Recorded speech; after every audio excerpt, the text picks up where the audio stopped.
प्राथमिक शिक्षकांचा विराट मोर्चा जिल्हाधिकारी कार्यालयावर बुधवारी दुपारी धडकला। मुसळधार पावसातही अनेक शिक्षक आणि शिक्षिका या मोर्चात सहभागी झाले होते।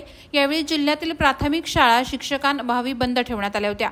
या विराट मोर्चामुळे तब्बल तासभराहून अधिक काळ शहरातील वाहतूक विस्कळीत झाली होती।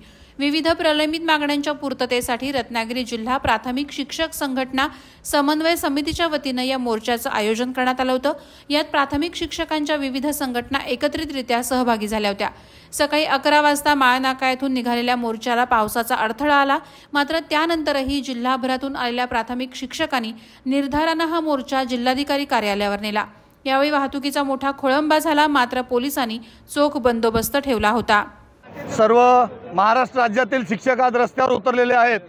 स्वतःची हक्काची किरकोळ रजा घेऊन शिक्षकांच्या हक्कासाठी, विद्यार्थ्यांच्या गुणवत्तेसाठी, वाडी वस्त्यावरील शाळा वाचवण्यासाठी आणि या सरकारी शाळा वाचवण्यासाठी सर्व शिक्षक रस्त्यावर उतरलेले आहेत। जे चुकीचे 2 GR काढले शासनाने ते दोन्ही GR रद्द करावेत, जुनी पेन्शन द्यावी, शिक्षकांना न्याय मिळावा, शिकवण्यासाठी संधी मिळावी, अशैक्षणिक कामं बंद व्हावीत, या सर्व मागण्यांसाठी आज सर्व संपूर्ण महाराष्ट्र राज्यातून शिक्षक बांधव या ठिकाणी हा मोर्चा रत्नागिरीच्या जिल्हाधिकारी कार्यालयावर घेऊन आलेले आहेत।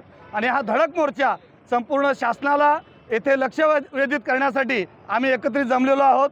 शासनाला विनंती आहे की काढलेले चुकीचे दोन्ही GR रद्द करून आम्हाला अशैक्षणिक कामापासून दूर ठेवून शैक्षणिक कामं करण्यासाठी शासनाने परावृत्त करावं। धन्यवाद।